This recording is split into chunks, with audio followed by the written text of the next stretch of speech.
Hello, and welcome to my interdisciplinary art studio.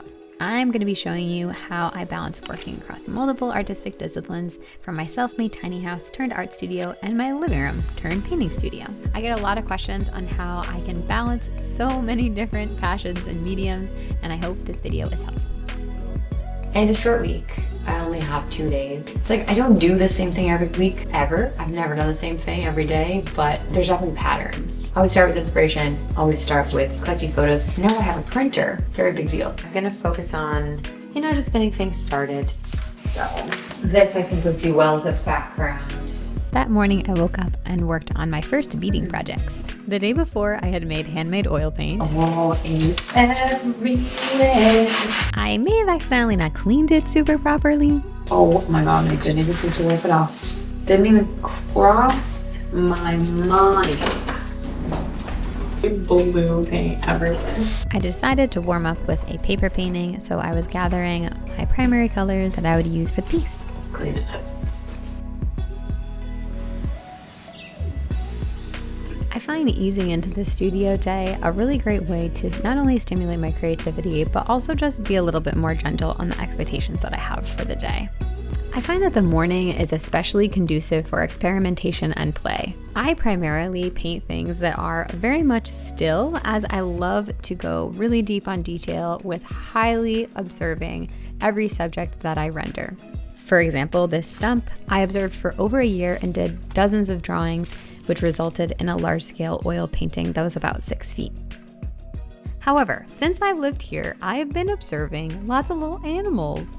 Since my subjects have truly only consisted of architecture and natural forms such as trees and leaves, I genuinely think this is the last time I rendered an animal, including my groundhog that I named Gopher because I misnamed him as Gopher for so long that now that's his name. I've also been watching birds, especially these beautiful crows that I observe almost every morning, as well as cardinals and other birds. So I got a little bird book to help me start identifying them. That bird makes me laugh because he looks really stressed out. So when I was approached and commissioned to paint a paper painting of a cardinal, I was so excited because this totally lined up with what I wanted to experiment with anyways. Jess was like, oh, I want to do a cardinal. I figured getting to paint that would be a really great way to practice getting into doing birds. Another one of my experimentations lately has been beading in combination with embroidery, and so I wanted to bring this all together and embroider some animals. I'm always balancing short-term and long-term goals within my practice. One example of this is within a series that I've been working on since 2017, which I've been working on alongside this Wildflowers and State Flowers book from the 20s that I found at a vintage bazaar. I want to enjoy some of the sun, and I want to do some drawings of the flowers. Is it this one? I smell it and bring back memory. As well as the orange flowers. I want to get some initial sketches of those. Oh yeah, it's gonna be so good. How do I zoom in? They told me I could zoom in, but I don't know how. I've been painting and embroidering my way through the garden this summer. I just moved into our new home, and every week it seems there's been a new flower that's popped up. So I've documented this through photography, through embroidery, and through painting and drawing as well. If you want access to my collection of flower photography from this summer, you can become a free patron on my Patreon and snag those images to use for your own artistic inspiration. I just asked that you tag me. Then I prepared some painting surfaces. So I decided to gesso a wood board that I've had for a long time that I actually just removed a woven piece from the other day. This offered a great surface for a future painting. If you'd like me to go through a detailed guide of how I gesso both wood and canvas, I'm happy to make a separate video. Then I started sketching from the daylily photographs that I had taken that morning. From this sketch came a highly embroidered top that I'm going to be sharing a project diary for in the next couple of weeks.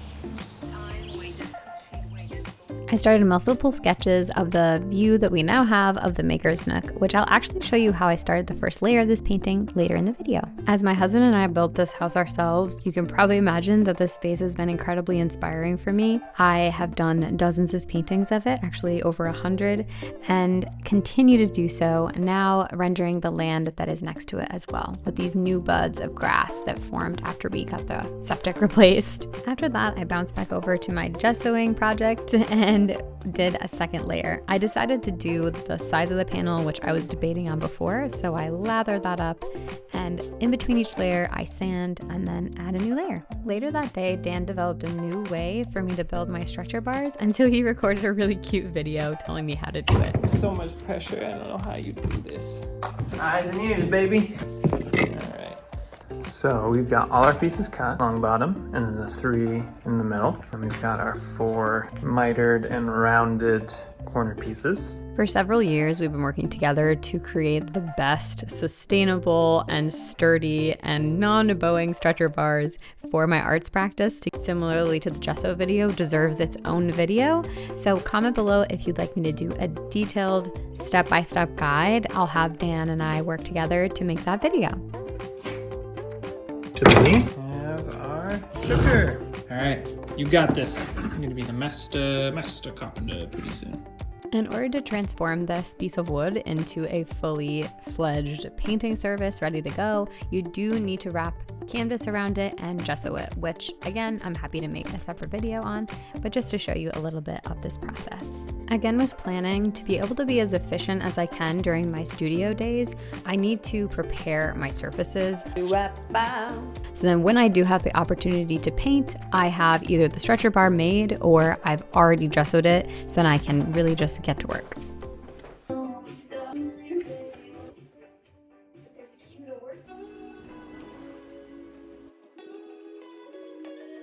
Back at it with gessoing in the morning. So I'm sanding and adding another layer of gesso onto my wood panel.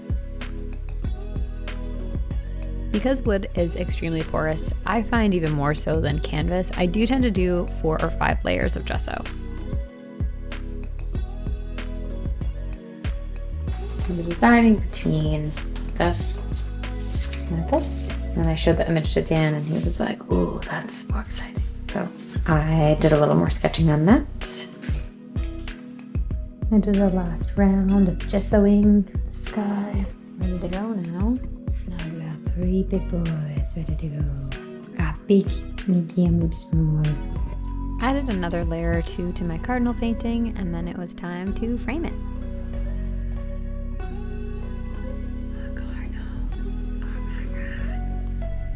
With that completed, it felt like a great stopping point to now head over to the Maker's Nook and do some sewing. In the studio. I genuinely had no clue what I was going to work on when I came in here, so I just started going through my little closet of where I keep work in progress projects or things I need to alter or would like to darn, and pulled out 3 pieces to start that day.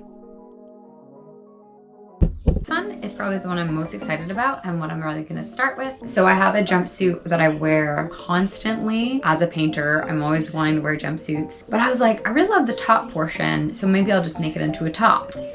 Already attempted to make this better. I just added this little bias binding. It looks terrible, but I thought it was like, ooh, it's gonna be cool. And it just doesn't look good. Straps are too long. I want to wear this because I did so much embroidery on it. I even did covered buttons and I added a little bee. And I would love to be able to actually wear it and not feel like a goober and then have the straps going down like that. Is, I cannot focus if that is happening. That's number 1.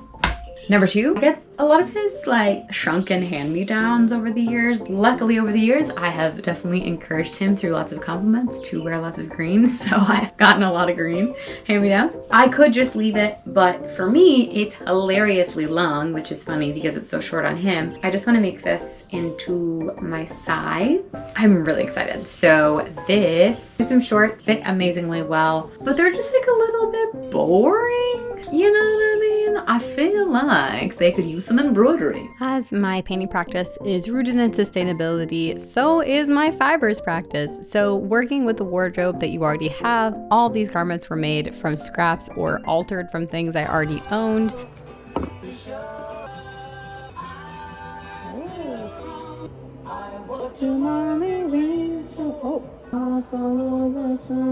This feels really, really comfortable. Spent the summer adjusting things to be wearable from garments that I had.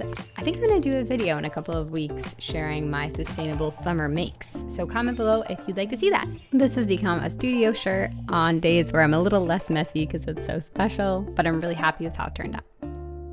Excuse me, sir. This is actually not where you're supposed to be. This is not a picnic. No, do not go in there. Excuse me. Oh my god. Yeah, that's what I thought. I also altered the t-shirt to be my size, as well as started the shorts that day. But like I said, I'll put more details in my sustainable summer makes video, which I think would be so fun because I have a lot of tips.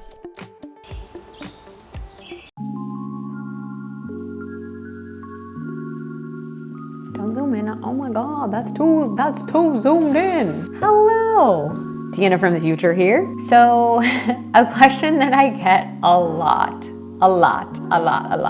So I'm a full-time painter, and that's like my occupation. And I did my master's of studio fine arts, specifically in sustainability in interdisciplinary painting.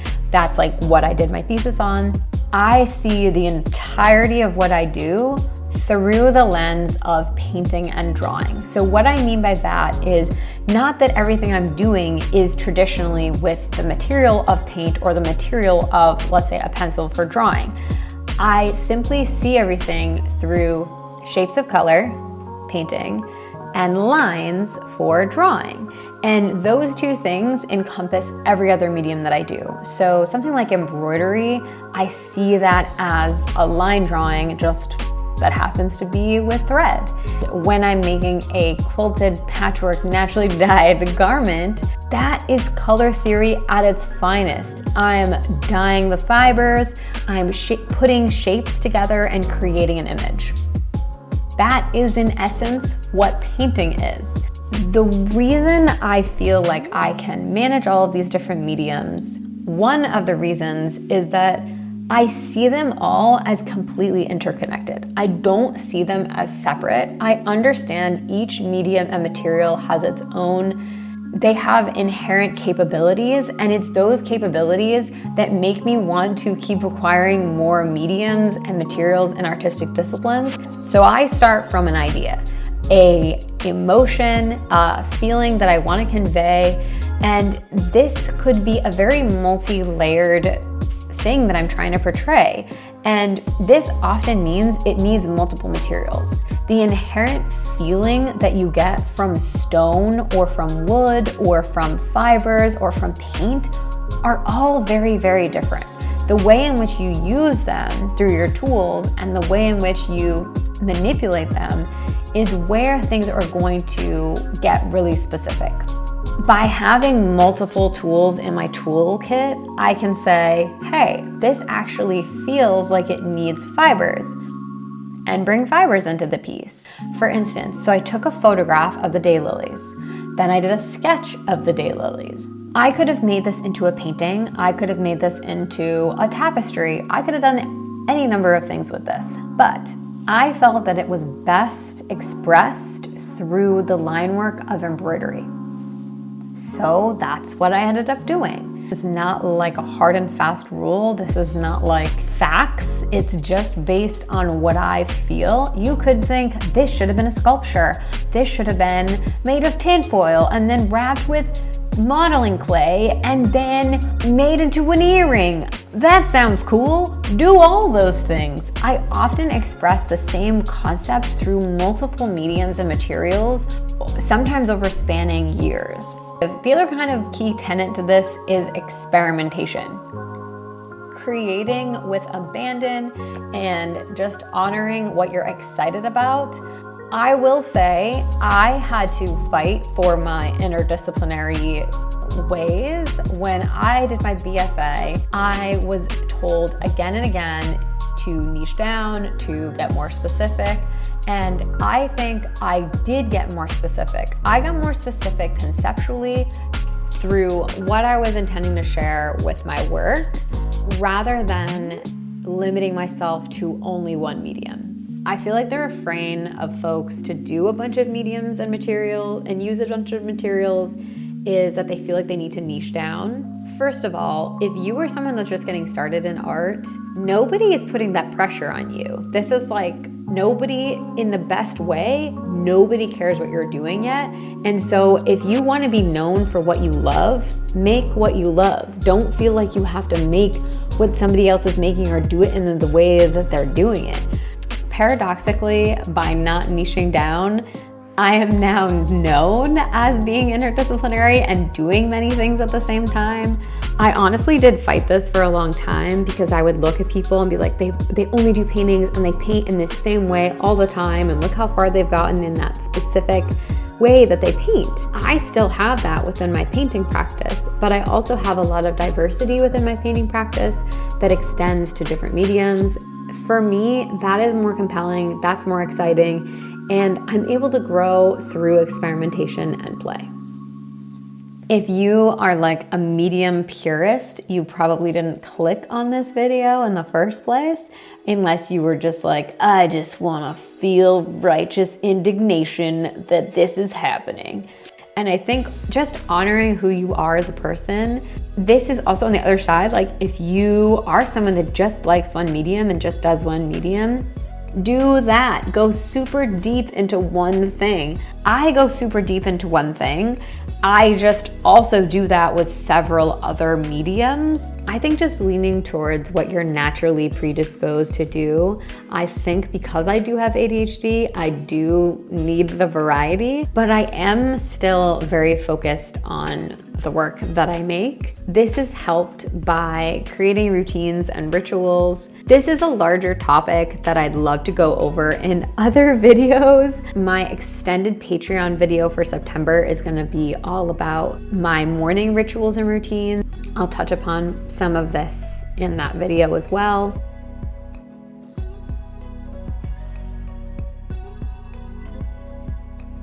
I got a little surge of painting energy and started my painting. The tiny house is super important to me, special place, and I have done a whole series on living tiny everyday encounters where I did about 100 pieces on the tiny house. This has definitely been a time of transition, of settling in, and I'm definitely by no means settled in, but I think even just these 2 studio days, you know, I did a bunch of different things, which is normal for me. I painted, I did sketching, I did some photos, I did some sewing, I did some beading, a little bit of embroidery, I did some planning. I have got the schedule. I've been planning what to share for not only my videos, but my plan for doing Patreon and my painting series and some fibers work that I need to do. Yeah, I've got a lot happening this next 2 months. I would love to literally never sleep and just make art all day, every day, wake up and make it and go to bed making it. But I do have to do other things, shockingly. Doesn't seem like it, probably, from these videos, but oh my god, I definitely have oil paint on my glasses. I just feel like I'm gonna make it worse. This is where I got to. I'm just setting up the initial impression. Oh! Anyways, I hope that this was inspiring and helpful and gave you a bit of insight alongside just seeing it in practice. I figured I would add this element to the video as well as having you see this 2 studio days in practice. Patreon. If you'd like to join me on Patreon, there is a free membership, a studio supporter membership, as well as a fellow maker membership. You can head there. There's also some free goodies. Oh yeah, this is Sprout. This was his video to shine. Hope you enjoyed his adorableness. If you'd like to commission me to make you an oil painting or an acrylic mixed media painting on paper, like you saw in this video, you can click the link below and go to my website, There's also a link for the quilted jacket questionnaire, which is genuinely very fun, and you can fill out and we can dream up your amazing jacket together. I hope you learned a lot, and I'll see you again soon. Okay, talk to you later. See you on the flippy flop. Bye.